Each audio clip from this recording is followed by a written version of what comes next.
Que ton nom soit sanctifié, que ton règne vienne, que ta volonté soit faite sur la terre comme au ciel. Donne-nous aujourd'hui notre pain quotidien. Pardonne-nous nos offenses, comme nous pardonnons à ceux qui nous ont offensés. Ne nous induis pas en tentation, mais délivre-nous du malin. Car c'est à toi qu'appartient le règne, la puissance et la gloire, Père, Fils et Saint-Esprit, dès maintenant et à jamais, au siècle des siècles.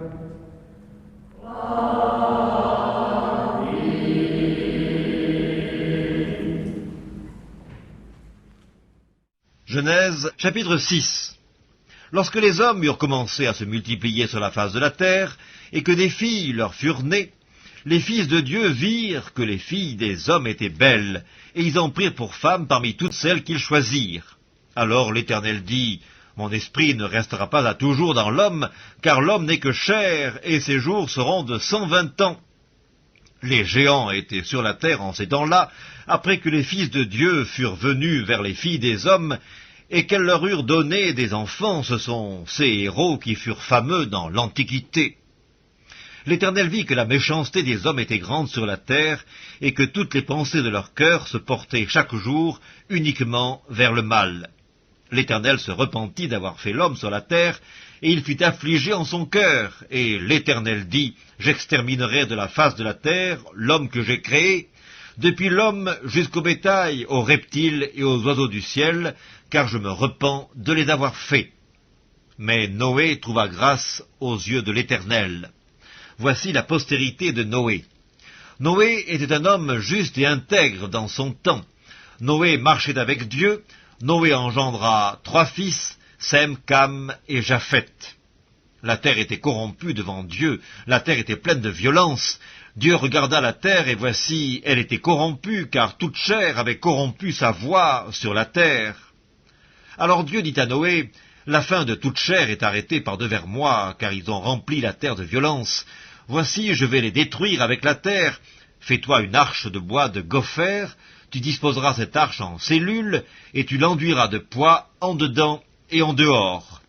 Voici comment tu la feras. L'arche aura 300 coudées de longueur, 50 coudées de largeur et 30 coudées de hauteur. Tu feras à l'arche une fenêtre que tu réduiras à une coudée en haut. Tu établiras une porte sur le côté de l'arche, et tu construiras un étage inférieur, un second et un troisième. Et moi, je vais faire venir le déluge d'eau sur la terre, pour détruire toute chair ayant souffle de vie sous le ciel. Tout ce qui est sur la terre périra. Mais j'établis mon alliance avec toi. Tu entreras dans l'arche, toi et tes fils, ta femme et les femmes de tes fils avec toi. De tout ce qui vit, de toute chair, tu feras entrer dans l'arche 2 de chaque espèce, pour les conserver en vie avec toi. Il y aura un mâle et une femelle, des oiseaux selon leur espèce, du bétail selon son espèce, et de tous les reptiles de la terre selon leur espèce. 2 de chaque espèce viendront vers toi, pour que tu leur conserves la vie. Et toi, prends de tous les aliments que l'on mange, et fais-en une provision auprès de toi, afin qu'ils te servent de nourriture, ainsi qu'à eux. » C'est ce que fit Noé.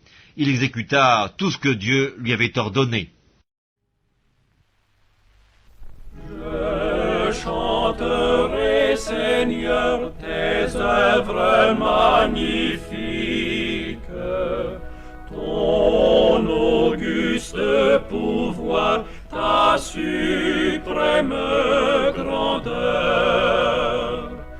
Au concert de tes saints, j'unirai les cantiques que pour toi me dicte mon cœur, que pour toi me dicte mon cœur.